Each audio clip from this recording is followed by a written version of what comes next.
आइए शुरू करते हैं पीटर थील और ब्लेक मास्टर की बुक 0 to 1 से। 0 to 1। बिजनेस में हर चीज एक ही बार होती है। अगला बिल गेट्स ऑपरेटिंग सिस्टम नहीं बनाएगा, अगला लैरी पेज या सर्गे ब्रिन सर्च इंजन नहीं बनाएंगे, और अगला mark Zuckerberg social network site नहीं बनाएगा। अगर आप इन लोगों को कॉपी कर रहे हैं तो आप इनसे कुछ नहीं सीख रहे। ये बुक पीटर थील ने ब्लेक मास्टर्स के साथ लिखी थी। पीटर थील ने एलॉन मस्क के साथ पेपैल बनाई थी, जो कि उन्होंने ईबे को 1.5 बिलियन डॉलर्स यानी 10,000 करोड़ रुपए में बेच दी। और पीटर थील फेसबुक के सबसे पहले इन्वेस्टर्स में से एक हैं।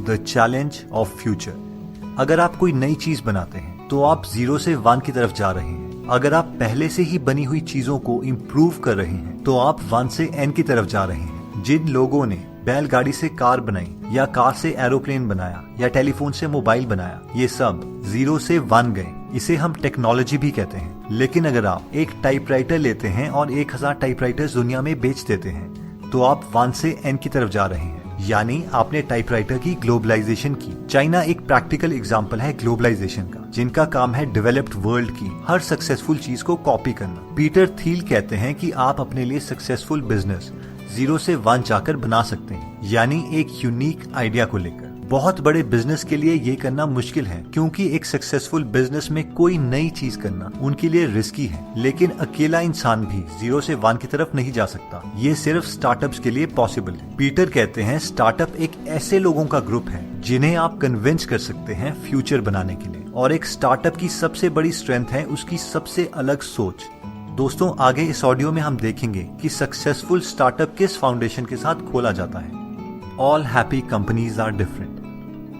अगर आपको एक स्टार्टअप खोलना है तो आप में कन्वेंशनल थिंकिंग से ऑपोजिट सोचने की क्षमता होनी चाहिए। एक सवाल जो हमें हमेशा अपने आप से पूछना है वो है, ऐसी कौन सी वैल्यूएबल कंपनी है जो कोई भी नहीं खोल रहा। ये सवाल जितना मुश्किल लग रहा है, ये उससे कहीं ज्यादा मुश्किल है, क्योंकि हो सकता है कि आप अपने कस्टमर के लिए बहुत ज्यादा वैल्यू प्रोवाइड कर रहे हो, लेकिन आप खुद उस वैल्यू को कैप्चर ना कर पाए। वैल्यू क्रिएट करना और वैल्यू कैप्चर करना दो अलग अलग बातें हैं। उदाहरण के तौर पर यूएस के एयरलाइन बिजनेस अपने पैसेंजर्स को हर साल बिलियंस की वैल्यू प्रोवाइड करते हैं, लेकिन 2012 में जब एक एयरप्लेन की टिकट लगभग $178 थी, इसमें से हर पैसेंजर पर एयरलाइन सिर्फ 37 सेंट्स कमाती थी। 2012 में एयरलाइंस ने $160 बिलियन का बिजनेस किया था। अब अगर आप इसे गूगल के साथ कंपेयर करें तो गूगल ने सिर्फ $50 बिलियन का बिजनेस किया था, लेकिन फिर भी 21% का प्रॉफिट कमाया, जो कि एयरलाइन बिजनेस के प्रॉफिट मार्जिन से 100 गुना था। अगर आप सारी एयरलाइन बिजनेस इंडस्ट्री को मिला भी दें तो भी गूगल ने उस साल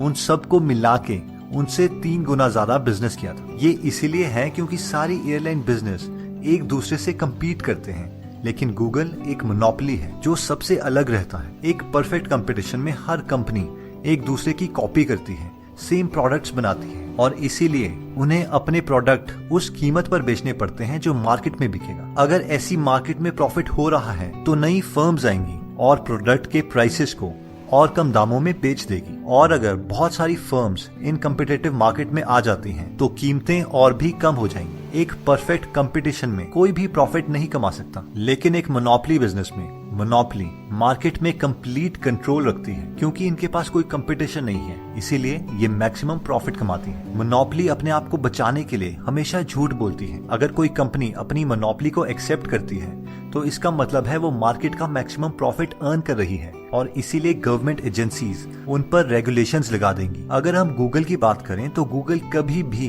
अपने को मोनोपोली नहीं बोलती। अगर गूगल अपने को सिर्फ एक सर्च इंजन बोले तो गवर्नमेंट उसे मोनोपोली समझेगी, क्योंकि 2014 में सारी सर्चेस के मुकाबले गूगल में 68% सर्चेस हुई थी। गूगल के क्लोजेस्ट कंपटीटर्स माइक्रोसॉफ्ट के बिंग में सिर्फ 19% और याहू में 10% सर्चेस हुई। इतना ही नहीं, अब गूगल ऑक्सफोर्ड इंग्लिश डिक्शनरी में एंटर किया जा चुका है एज अ वर्ब। लेकिन अगर गूगल अपने आप को एक एडवर्टाइजिंग कंपनी बोले तो यूएस की सर्च एडवर्टाइजिंग मार्केट एक $17 बिलियन की मार्केट है, और यूएस की पूरी एडवर्टाइजिंग मार्केट है $150 बिलियन की, और पूरी दुनिया एक $495 बिलियन की एडवर्टाइजिंग मार्केट है। और अब गूगल अपने को इतने कम्पिटिटिव वर्ल्ड में एक छोटा सा प्लेयर बोल सकता है, जहां पर उसका मार्केट शेयर अब सिर्फ 3.4% है। लेकिन एक नॉन मोनोपोली कंपनी भी झूठ बोलती है ताकि वो अपने आप को अलग बता सके। मान लीजिए आप एक रेस्टोरेंट का बिजनेस खोल रहे हैं, तो आप बोल सकते हैं कि ये तो कोई भी नहीं कर रहा, हम तो नॉर्थ इंडिया में साउथ इंडियन रेस्टोरेंट खोल रहे हैं।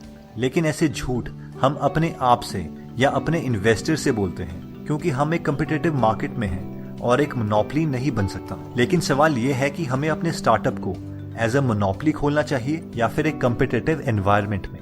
अगर एक स्टार्टअप अपनी मार्केट में मोनोपोली क्रिएट कर सकता है तो ये उसके लिए सबसे ज्यादा फायदेमंद है।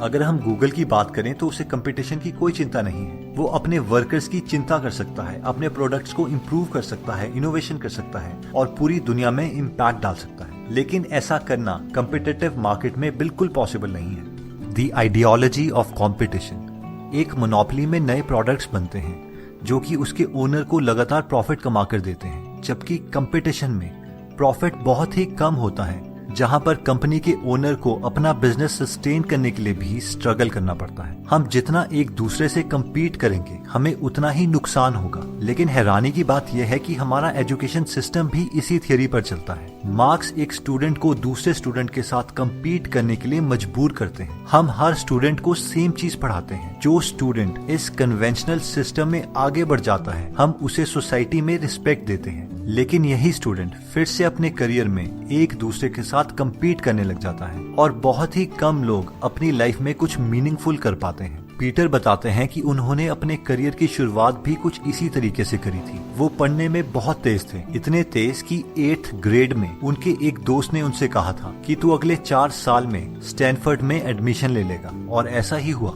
उन्होंने स्टैनफोर्ड लॉ स्कूल में एडमिशन ले ली और वहाँ पर भी बाकी स्टूडेंट के साथ कम्पीट करने लग गए और उनका अब फाइनल गोल सुप्रीम कोर्ट में जाना रह गया था। वो इस लास्ट कंपटीशन में रह गए।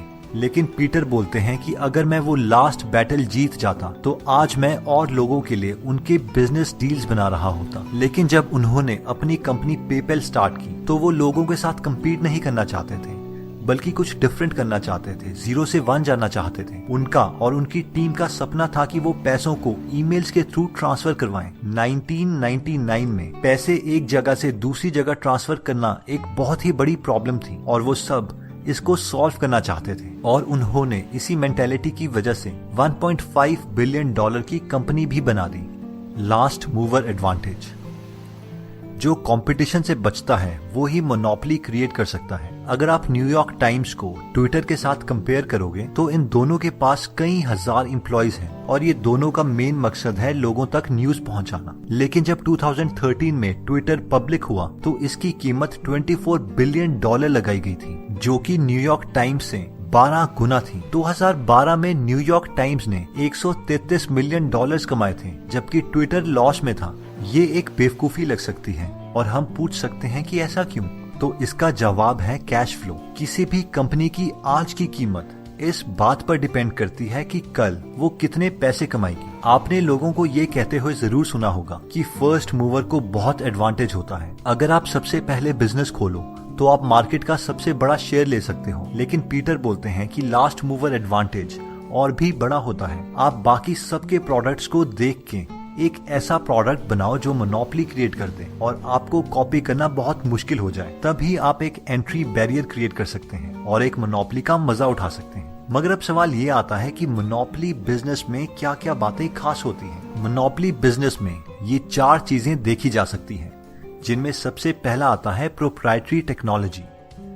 अगर आप ऐसा प्रोडक्ट बना लेते हैं जिसे कॉपी करना दूसरे के लिए बहुत मुश्किल हो जाए तो आप एक मोनोपोली क्रिएट कर सकते हैं। इसके लिए आपको कम से कम एग्जिस्टिंग टेक्नोलॉजी को 10 गुना इम्प्रूव करना होगा। इससे कम इम्प्रूवमेंट एक छोटी इम्प्रूवमेंट ही मानी जाएगी और इजीली कॉपी भी की जा सकती है। जब 1995 में Amazon लॉन्च हुआ था तब वो दुनिया का सबसे बड़ा बुक स्टोर माना जाता था, क्योंकि अगर आप उसे किसी और बुक स्टोर के साथ कंपेयर करें तो ज्यादा से ज्यादा उसमें 1 लाख डिफरेंट बुक्स मिलेंगी। लेकिन Amazon सिर्फ सप्लायर से बुक्स की लिस्ट लेता था और बुक सिर्फ तभी खरीदता था जब कस्टमर से ऑर्डर मिलता। ये इतना इफेक्टिव था कि बार्न्स एंड नोबल ने Amazon की IPO के 3 दिन पहले Amazon पर केस कर दिया और कहा कि Amazon अपने आप को एक बुक स्टोर कहता है, लेकिन वो एक बुक ब्रोकर है। सेकंड आता है नेटवर्क इफेक्ट।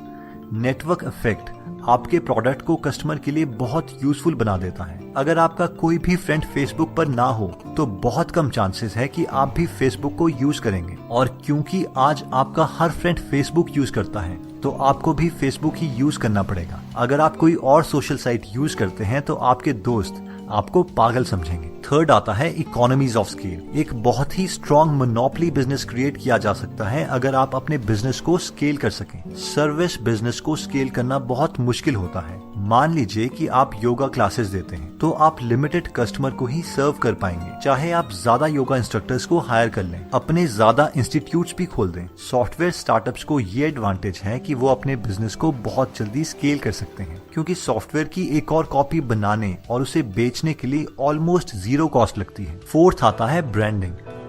एक स्ट्रॉन्ग फेमस ब्रांड क्रिएट करना आपको मोनोपोली क्रिएट करने में मदद कर सकता है। एप्पल बहुत ही केयरफुली अपने हर प्रोडक्ट के लिए मटेरियल खरीदता है, चाहे वो आईफोन हो या आईपैड। इनके प्रोडक्ट्स कस्टमर को इतना अच्छा यूजर एक्सपीरियंस देते हैं कि लोग मान के चलते हैं कि एप्पल ब्रांड का हर प्रोडक्ट अच्छा ही होगा। अब नेक्स्ट सवाल ये आता है कि क्या मोनोपोली बिजनेस को क्रिएट करने का कोई प्रोसेस है? ब्रांड, स्केल, टेक्नोलॉजी और नेटवर्क इफेक्ट्स के अलावा जब भी आप स्टार्टअप खोलें तो मार्केट को एनालाइज करके खोलें और फिर वहां से अपना बिजनेस एक्सपैंड करना शुरू कर दें। स्टेप 1, छोटे से शुरू करो और फिर मोनोपोली बना लो। आपको हमेशा बिजनेस छोटी मार्केट से शुरू करना चाहिए। कारण सिंपल है, एक छोटी मार्केट को काबू करना और उसमें मोनोपोली क्रिएट करना आसान है, लेकिन बड़ी मार्केट में ये सब करना मुश्किल है, क्योंकि कोई भी बड़ा प्लेयर आपको अपनी एग्जिस्टिंग मार्केट में ये नहीं करने देगा। जब पीटर थील ने पेपैल का स्टार्टअप स्टार्ट किया था तो वो हर मार्केट में ई वॉलेट का कॉन्सेप्ट नहीं लाना चाहते थे, बल्कि उन्होंने ईबे के एग्जिस्टिंग सेलर्स को अपना प्रोडक्ट ऑफर किया, क्योंकि ये लोग पैसे चेक से पे करते थे जिसकी प्रोसेसिंग के लिए बहुत टाइम लग जाता था, और क्योंकि ये मार्केट बड़े प्लेयर्स के लिए बहुत छोटी थी इसीलिए इस मार्केट में कोई ध्यान नहीं दे रहा था। और 3 महीने के अंदर पेपैल ने 25% लोगों को अपना कस्टमर बना दिया। स्टेप 2, अपने बिजनेस को स्केल करना। जैसे ही आप छोटी मार्केट को डोमिनेट कर दो, फिर आप धीरे धीरे दूसरी रिलेटेड मार्केट्स को डोमिनेट कर सकते हैं। अगर हम अमेज़न की बात करें तो जेफ बेजोस, अमेज़न के फाउंडर, ने अमेज़न में सिर्फ बुक्स बेचना स्टार्ट किया था, जहां पर एक आम दुकानदार कम बिकने वाली किताबें नहीं खरीदता था। अमेज़न ही पूरी दुनिया में एक ऐसा सोर्स बन गया था जहां पर दुनिया की हर किताब मिल सकती थी, और ऐसा इसीलिए था क्योंकि अमेज़न अपनी किताबें नहीं बेचता था, बल्कि बाकी दुकानदारों की किताबों को अपनी साइट पर दिखाता था, और जब कस्टमर ऑर्डर देते तभी वो किताब बेचता। जब अमेज़न ने बुक मार्केट में मोनोपोली बना ली, उसके बाद उसने सॉफ्टवेयर्स, सीडी, डीवीडी बेचना भी स्टार्ट कर दिया, और ऐसे ही धीरे धीरे और कैटेगरीज को अपनी वेबसाइट में जोड़ता गया। इसीलिए आज वो दुनिया का सबसे बड़ा ऑनलाइन स्टोर है, और जेफ बेजोस दुनिया के सबसे अमीर आदमी। स्टेप 3, शुरू में कभी भी किसी बड़े बिजनेस को डिस्टरप्ट ना करें। स्टार्टअप्स के पास इतनी फंडिंग नहीं होती है कि वो एक बड़ी कंपनी को चैलेंज करके उससे कम्पीट कर सके। अगर आप ये गलती करते हैं तो बहुत ही जल्द आप बिजनेस से बाहर हो जाओगे। You are not a lottery ticket. ज्यादातर सबके दिमाग में एक फेमस क्वेश्चन जरूर होता है, क्या सक्सेस लक से मिलती है या स्किल से? मैलकॉम ग्लैडवेल, जो कि एक सक्सेसफुल ऑथर हैं, अपनी बुक आउटलायर्स में लिखते हैं कि सक्सेस लकी ब्रेक्स की वजह से मिलती है। वॉरेन बफेट अपने आप को लकी स्पर्म क्लब का हिस्सा मानते हैं। जेफ बेजोस, अमेज़न के फाउंडर, अपनी सक्सेस का क्रेडिट प्लैनेट की अलाइनमेंट्स, आधी लक, आधी सही टाइमिंग और बाकी मेहनत को मानते हैं। बिल गेट्स बोलते हैं कि वो स्किल के साथ पैदा हुए थे, जिनकी मदद से वो ये सब अचीव कर पाए। अब ये सारे लोग स्ट्रेटेजिकली हम्बल हो रहे हैं। अगर ये सच है तो जो लोग एक के बाद एक सक्सेसफुल बिजनेस बना लेते हैं उसे हम क्या कहेंगे, लक या स्किल? लेकिन क्या ये डिबेट लॉजिकली डिस्कस की जा सकती है? शायद नहीं। अगर हमें साइंटिफिकली चेक करना है कि फेसबुक लक की वजह से सक्सीड हुई थी या स्किल की वजह से, तो 2004 में जब फेसबुक लॉन्च हुआ था तब हमें फेसबुक की 1000 कॉपीज बना के 1000 दुनिया में चलानी पड़नी थी। मगर ये एक्सपेरिमेंट किया नहीं जा सकता क्योंकि हमारे पास 1000 दुनिया नहीं है और स्टैटिस्टिक्स में एक सैंपल से एक्सपेरिमेंट नहीं होता। लेकिन अगर हम एप्पल के फाउंडर स्टीव जॉब्स की बात करें या ट्विटर के फाउंडर जैक डॉर्सी की बात करें या फिर टेस्ला और स्पेसएक्स के फाउंडर इलॉन मस्क की बात करें, इन सब ने एक के बाद एक सक्सेसफुल कंपनी खोली है। ये लक तो बिल्कुल नहीं है। इतना ही नहीं, अगर आप पूरी पेपैल की टीम की बात करें तो वो पूरी टीम ही बहुत फोकस्ड लोगों की थी और सबने पेपैल के बाद अपनी खुद की सक्सेसफुल कंपनीज खोली। पेपैल की टीम में इलॉन मस्क ने स्पेसएक्स और टेस्ला मोटर्स बनाई, रीड हॉफमैन ने लिंक्डइन बनाया, स्टीव चेन, चैड हर्ली और जावेद करीम ने यूट्यूब बनाई, जेरेमी स्टॉपलमैन और रसल साइमंस ने येल्प बनाई, डेविड सैक्स ने यैमर बनाई और पीटर थील ने पैलेंटीर बनाई। आज इनमें से हर एक कंपनीज की इंडिविजुअल वर्थ $1 बिलियन से ज्यादा है। तो ऐसा तो नहीं हो सकता कि एक बेस्ट टीम के सारे मेंबर्स एक साथ लकी हो जाएं। और अगर आप फिर भी लक पर विश्वास करते हैं तो ये ऑडियो को सुनने का कोई रीजन नहीं है। फिर तो ये आपके लिए ऐसा है कि आप लोगों की लॉटरी जीतने की कहानियां सुन रहे हैं। बस एक बात याद रखिए कि अगर आप ये मानेंगे कि सक्सेस स्किल से मिलती है तो आप उसके लिए मेहनत करेंगे और अपना फ्यूचर शेप कर सकोगे। लेकिन अगर आप फ्यूचर को एक लक के रूप में मानेंगे तो आप कभी भी हार्डवर्क नहीं करेंगे और हार मान के बैठ जाएंगे। सीक्रेट्स। अगर हम सोचते हैं कि हम दुनिया को समझते हैं और हमें सब पता है तो हम 0 से 1 तक नहीं जा सकते। पीटर कहते हैं कि दुनिया में 3 तरीके के आइडियाज होते हैं। पहला कन्वेंशनल, जो सबको पता है और सब उन बातों को मानते हैं। अगर आप इन आइडियाज पे काम करोगे तो आप एक मोनोपोली बिजनेस नहीं बना पाओगे। जैसे कि अगर आप 18th सेंचुरी में होते तो आप बोल सकते थे कि मुझे दुनिया की खोज करनी है, मुझे देखना है कि समुद्र के उस पार क्या है, और शायद आपको कोई नया देश भी मिल जाता। लेकिन अगर आज आप इस खोज पे निकलते हैं तो आपको कुछ भी नहीं मिलेगा, क्योंकि पूरा अर्थ प्लॉट हो चुका है। दूसरे आइडियाज हैं जिन्हें हम मिस्ट्रीज बोलते हैं और उन्हें सॉल्व करना बहुत ही मुश्किल है। जैसे कि साइंटिस्ट यूनिवर्स को समझाने के लिए स्ट्रिंग थ्योरी का इस्तेमाल कर रहे हैं, लेकिन हम इस पर कोई एक्सपेरिमेंट नहीं कर सकते और इसे सॉल्व करना ऑलमोस्ट इम्पॉसिबल है। ऐसे आइडियाज पर भी काम करना बेवकूफी है। तीसरे आइडियाज आते हैं जो कन्वेंशनल आइडियाज और मिस्ट्रीज के बीच के आइडियाज हैं। इन्हें ऑथर सीक्रेट्स बोलते हैं। सीक्रेट्स वो आइडिया हैं जो कॉमन लोगों को इतनी जल्दी समझ नहीं आते, लेकिन उन्हें समझना इम्पॉसिबल भी नहीं है। अगर हम एक 0 से 1 का बिजनेस बनाना चाहते हैं तो हमें सीक्रेट्स ढूंढने होंगे। लेकिन अब सवाल यह आता है कि लोग सीक्रेट्स को क्यों नहीं ढूंढते। पहला कारण है हमारी इंक्रीमेंटल मेंटालिटी, जो बचपन से ही प्रोग्राम हो चुकी है। अगर आप अपने स्कूल में कुछ नया करते हैं, कुछ सिलेबस से बाहर करते हैं, तो आपको उसका कोई बेनिफिट नहीं मिलता।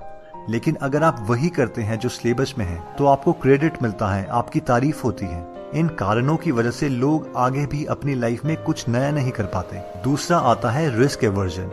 लोग गलत होने से डरते हैं क्योंकि सीक्रेट्स अभी आम जनता ने अपनाए नहीं है, इसीलिए उन पे काम करने से लोग डरते हैं। अगर आप रिस्क लेने से डरते हैं तो आप कभी भी सीक्रेट्स नहीं ढूंढ पाएंगे। तीसरा आता है तेज दिमाग वाले लोग जब कॉलेज ज्वाइन करते हैं तो उन्हें बोला जाता है कि आप इस प्रेस्टिजियस कॉलेज में आ चुके हैं, अब आपकी लाइफ सेट है। और इस वजह से जो लोग सीक्रेट्स को ढूंढ सकते थे वो सीक्रेट्स को कभी ढूंढने की कोशिश भी नहीं करते।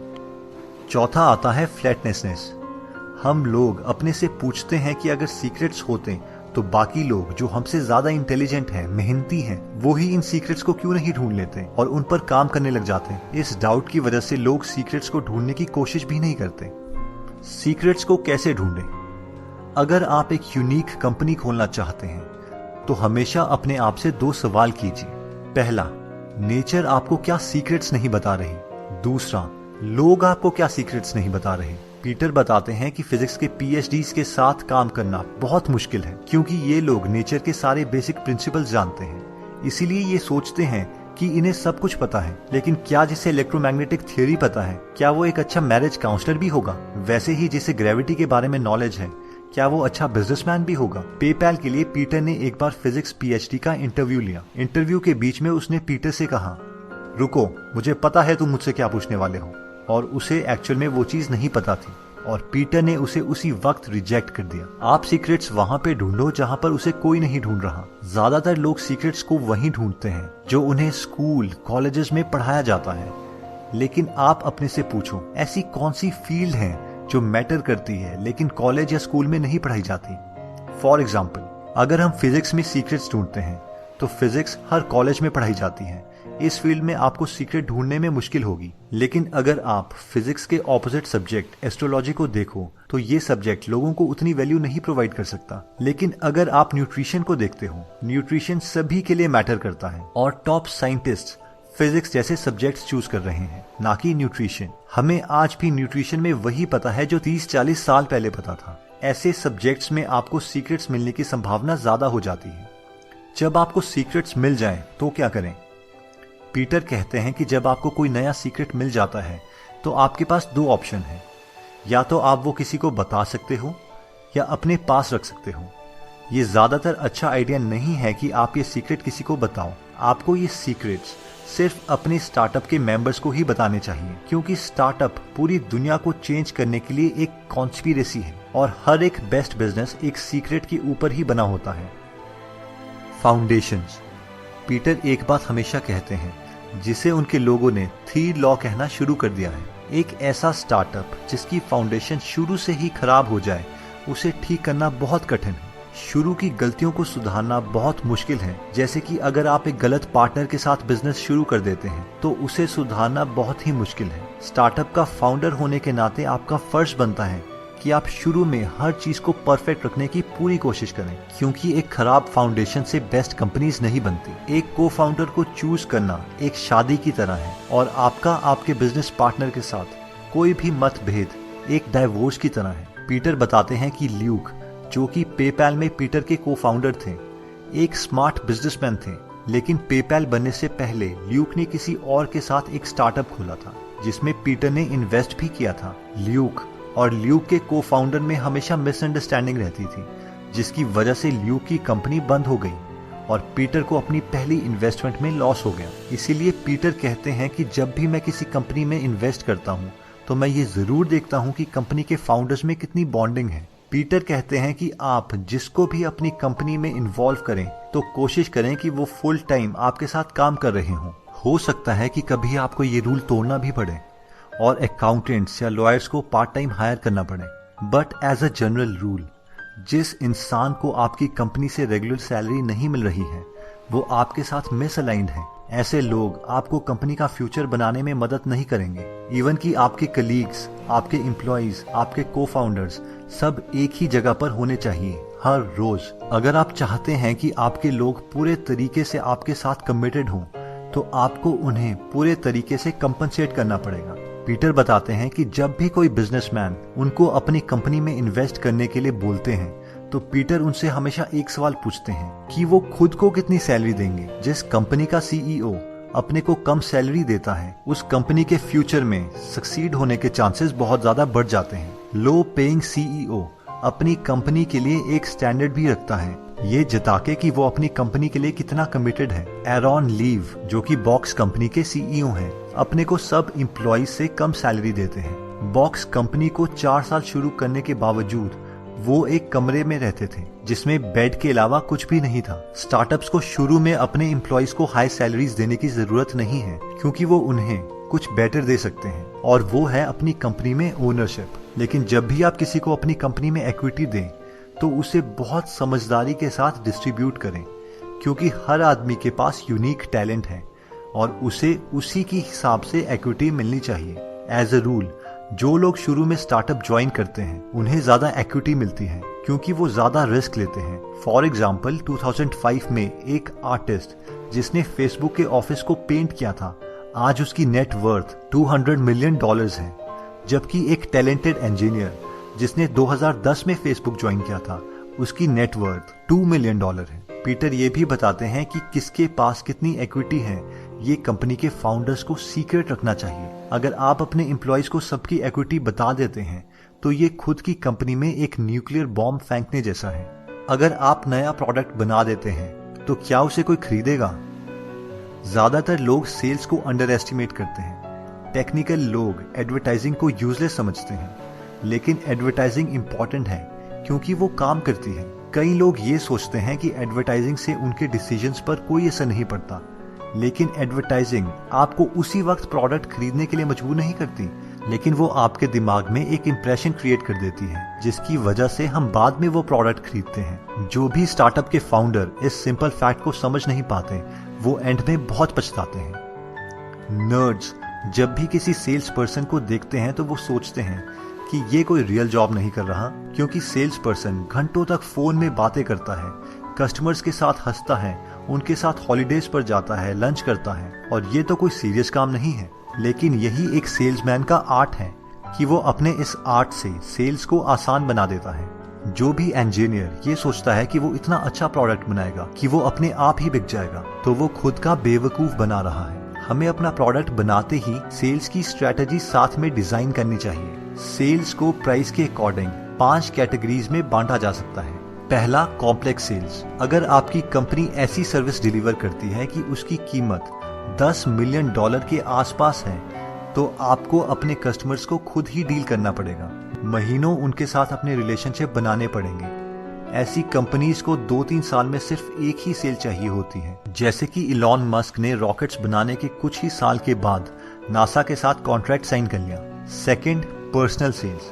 अगर आपका प्रोडक्ट का प्राइस $10,000 से $1 लाख के आसपास है, तो आप सेल्स टीम्स रख सकते हो। आपको इस प्राइस रेंज में ये चैलेंज रहेंगे कि आप अपनी शुरुआती सेल्स कैसे करवाएं। 2008 में बॉक्स कंपनी ने डेटा को सिक्योर तरीके से क्लाउड में सेव करने का एक सॉफ्टवेयर तैयार किया था, लेकिन उस वक्त इस टेक्नोलॉजी में बहुत ही कम लोग इंटरेस्टेड थे। इस कंपनी ने सबसे पहले उन चुनिंदा लोगों को अपना कस्टमर बनाया जो फाइल शेयरिंग की प्रॉब्लम से दुखी हो गए थे, और प्रोडक्ट थोड़ा फेमस हो जाने पर 2009 में स्टैनफोर्ड स्लीप क्लिनिक को अपना कस्टमर बनाया गया, जहां पर रिसर्चर को अपना रिसर्च डेटा सेव करने में दिक्कत आ रही थी। अगर बॉक्स शुरू से ही बड़े लोगों को अपना कस्टमर बनाने के लिए एफर्ट करता, तो अब तक ये स्टार्टअप एक फेलियर बन चुका होता। लेकिन अपनी सेल्स की स्ट्रेटेजी की वजह से ही वो आज एक $multi-million कंपनी है। नेक्स्ट आता है dead zone.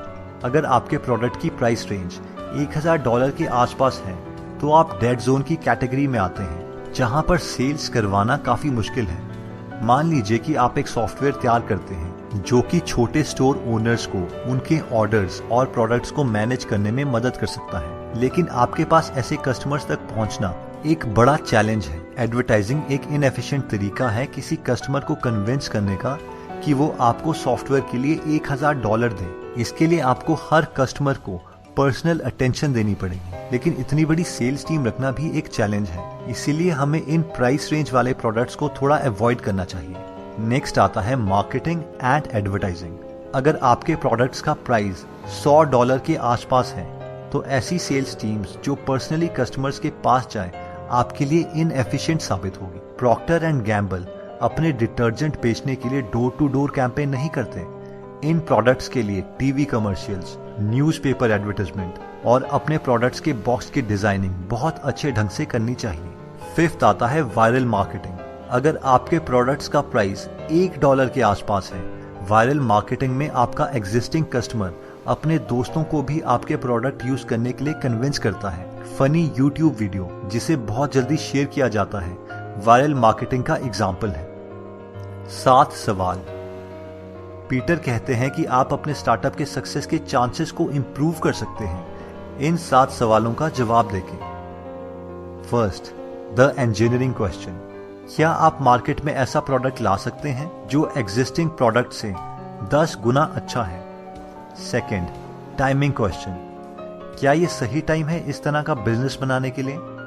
Third, monopoly question. क्या आप छोटी मार्केट के बड़े शेयर से स्टार्ट कर रहे हो? Fourth, people question. क्या आपके पास सही टीम है? Fifth, the distribution question. क्या आपके पास अपने प्रोडक्ट को बनाने के साथ साथ उसे बेचने का तरीका भी मालूम है? Sixth, the durability question. क्या आप ये बिजनेस 10-20 साल के बाद भी कर रहे होंगे? Seventh, the secret question. क्या आप ऐसी अपॉर्चुनिटी ढूंढ सकते हो जो बाकी मिस कर रहे हैं? जब तक आपके पास इन सवालों में से कम 6 या 7 सवालों के जवाब हाँ नहीं है, तब तक आपके बिजनेस में काफी दिक्कतें आएंगी। पीटर बताते हैं कि टेस्ला मोटर्स ऐसी एक कंपनी है जो इन 7 के 7 सवालों पर खरी उतरती है। पहला सवाल, क्या आप मार्केट में ऐसा प्रोडक्ट ला सकते हैं जो एग्जिस्टिंग प्रोडक्ट से 10 गुना अच्छा है? जवाब, टेस्ला की टेक्नोलॉजी इतनी अच्छी है कि बाकी कार की कंपनीज उन पर डिपेंड करती हैं। जैसे कि मर्सिडीज बेंज टेस्ला की पावर ट्रेन को यूज करती है, टोयोटा टेस्ला मोटर का इस्तेमाल करती है और डैमलर टेस्ला की बैटरी पैक्स को यूज करती है। दूसरा सवाल, क्या ये सही टाइम है इस तरह का बिजनेस बनाने के लिए? जवाब, 2009 में यूएसए में सब सोच रहे थे कि इलेक्ट्रिक कार्स जैसी क्लीन टेक्नोलॉजी के लिए गवर्नमेंट हमेशा सब्सिडी देती रहेगी, लेकिन टेस्ला ने इसे वन टाइम अपॉर्चुनिटी के रूप में देखा और गवर्नमेंट से $465 मिलियन की सब्सिडी ले ली। इसके 1.5 साल के बाद 2010 में ओबामा सरकार में लोगों ने इस सब्सिडी को पॉलिटिसाइज किया और सब्सिडी बंद हो गई। जरा इमेजिन कीजिए, $500 मिलियन सब्सिडी में ले लिए। तीसरा सवाल, क्या आप छोटी मार्केट के बड़े शेयर से स्टार्ट कर रहे हो? जवाब, टेस्ला ने सबसे पहले कॉस्टली इलेक्ट्रिक कार्स बनाई और ये कार बड़े बड़े एक्टर्स को बेची। शुरू में टेस्ला ने सिर्फ 3000 कार ही बेची, लेकिन इनसे रिसर्च के पैसे मिल गए। उसके बाद टेस्ला मिडिल क्लास लोगों के लिए मार्केट में सिडान कार्स ले आई और 2013 में 20,000 गाड़ियां बेची। आज टेस्ला इलेक्ट्रिक कार्स में सबसे आगे है। चौथा सवाल, क्या आपके पास सही टीम है? जवाब, टेस्ला के सीईओ इलॉन मस्क एक बहुत ही अच्छे इंजीनियर्स और सेल्समैन हैं और उनकी टीम भी उन्हीं की तरह परफेक्ट है। इलॉन कहते हैं कि टेस्ला की टीम स्पेशल फोर्सेस की तरह है। अगर आप टेस्ला में आते हैं तो आप बाकियों से 4 कदम आगे हैं। पांचवा सवाल, क्या आपके पास अपने प्रोडक्ट को बनाने के साथ साथ उसे बेचने का तरीका भी मालूम है?